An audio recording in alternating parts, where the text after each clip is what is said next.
Salam kepemimpinan. Saya Stanley Harimisa, mahasiswa program Pascasarjana, Setiami, Jakarta. Saat ini saya ingin membagikan suatu video vlog tentang kepemimpinan.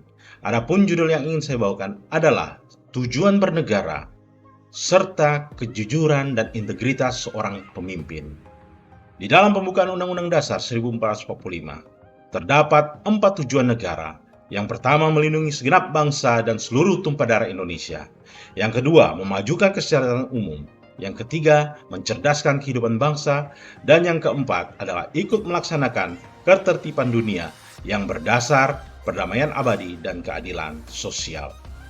Inilah yang menjadi keinginan, harapan, dan tentunya dapat terwujud di dalam negara kita tercinta Indonesia.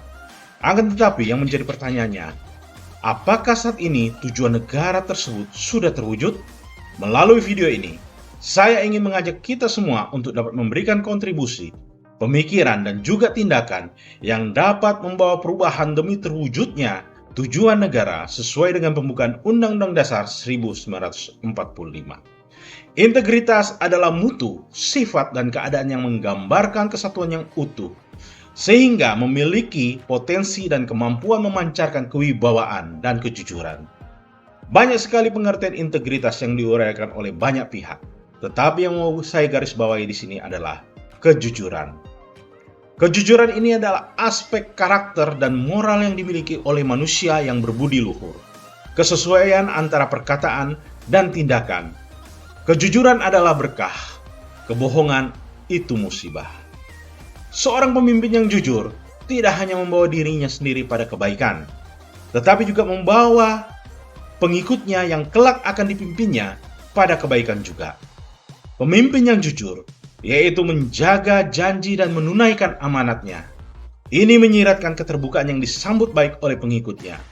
Integritas adalah kualitas menjadi utuh, terintegrasi, dan bertindak sesuai dengan prinsip-prinsip etika yang kokoh. Jadi, kejujuran dan integritas adalah fondasi kepercayaan antara pemimpin dan pengikutnya.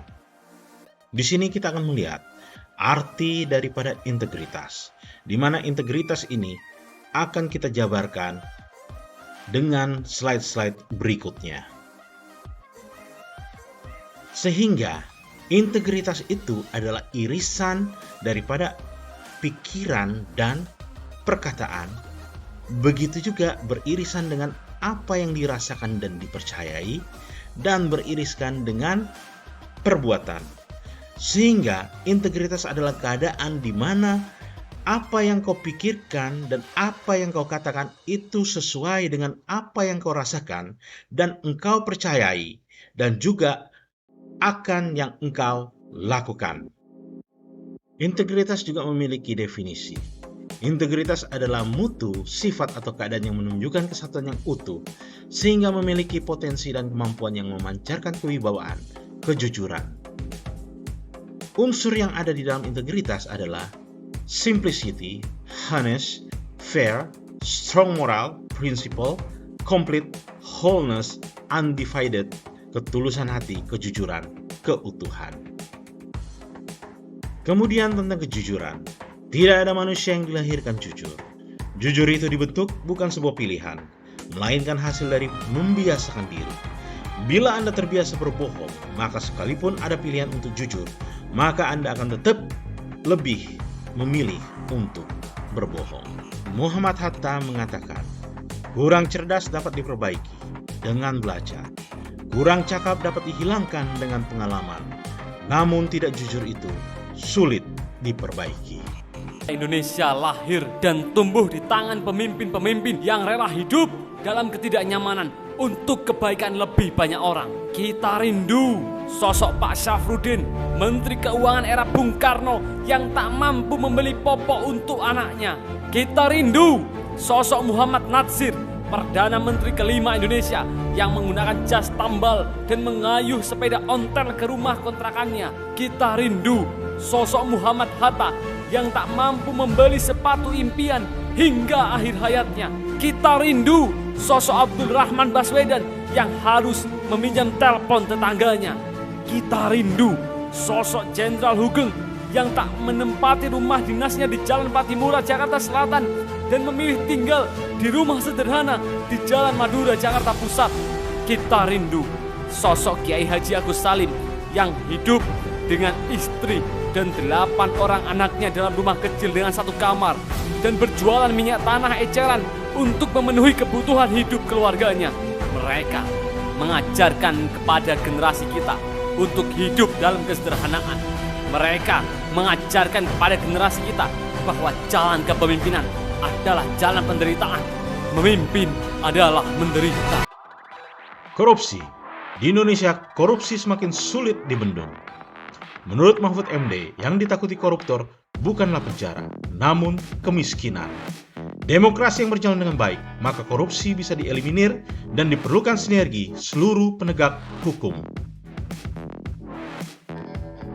Baiklah, di sini kita bisa melihat dan mencermati bagaimana kondisi negara kita, di mana korupsi menjadi semakin liar. Biarpun penegakan hukum telah berjalan, tetapi para koruptor tetap tidak takut atas konsekuensi perbuatannya. Menurut saya, sudah saatnya pemimpin negara membuat suatu undang-undang khusus untuk memiskinkan koruptor tersebut dan mengambil seluruh harta yang dimiliki untuk negara, sesuai dengan perbuatannya, ataupun juga dapat menjatuhkan hukuman mati bagi pelaku koruptor. Meskipun hal ini bertentangan dengan hak asasi manusia, akan tetapi langkah hukum yang luar biasa patut dijalankan untuk kejahatan yang luar biasa. Kejahatan itu sumbernya adalah dusta. Kalau orang berani berdusta, apalagi pemimpin berdusta dalam kebijakan publik atau kepentingan masyarakat, maka ia akan menjadi orang sengsara dalam kehidupan dan tidak akan sukses dalam kepemimpinannya. Memilih pemimpin pembohong adalah kesalahan, tapi mempertahankan pemimpin pembohong itu kebodohan. Pembohong tidak layak jadi pemimpin. Jangan lagi pilih pembohong. Berlakulah jujur. Sesungguhnya kejujuran akan mengantarkan kepada kebaikan, dan kebaikan akan mengantarkan ke surga. Sumber kebaikan itu adalah kejujuran. Jujur itu berkah. Kalau pemimpin jujur, hasilnya baik. Tidak ada kebaikan tanpa kejujuran. Tidak ada prestasi yang baik tanpa kejujuran. Lebih dari itu, kejujuran akan mengantarkan seseorang masuk surga di akhirat kelak. Salah satu pintu di surga adalah pintu kejujuran. Di sini kita juga akan melihat sikap seorang pemimpin, bagaimana menyikapi, mengambil langkah, dan juga memutuskan suatu keputusan di mana terjadi sebuah pembunuhan yang melibatkan anggota perwira tinggi kepolisian. Kita juga melihat seorang ketua RT yang bernama Seno Soekarto yang memiliki keberanian dan kejujuran di dalam membeberkan fakta soal CCTV, di mana setelah peristiwa terjadi penembakan dan pembunuhan, terdapat anggota oknum kepolisian yang mengambil CCTV di sekitar tempat kejadian perkara. Presiden Jokowi sudah 2 kali bicara mengenai kasus penembakan Brigadir Nofriansah Yosua Huta Barat atau Brigadir J. Tewasnya Brigadir Yosua masih terus diusut pihak berwajib. Sejumlah alat bukti dan saksi terkait insiden berdarah ini terus dikumpulkan, diperiksa, dan didalami. Akan tetapi perjalanan kasus ini dinilai lambat. Presiden Jokowi diminta untuk segera mengambil sikap tegas atas terkait tewasnya Brigadir J. Badan Eksekutif Mahasiswa Universitas Indonesia menyebut Presiden Joko Widodo sebagai the King of Lip Service. Alasannya, pernyataan yang disampaikan Jokowi selalu berbeda dengan kenyataan di lapangan.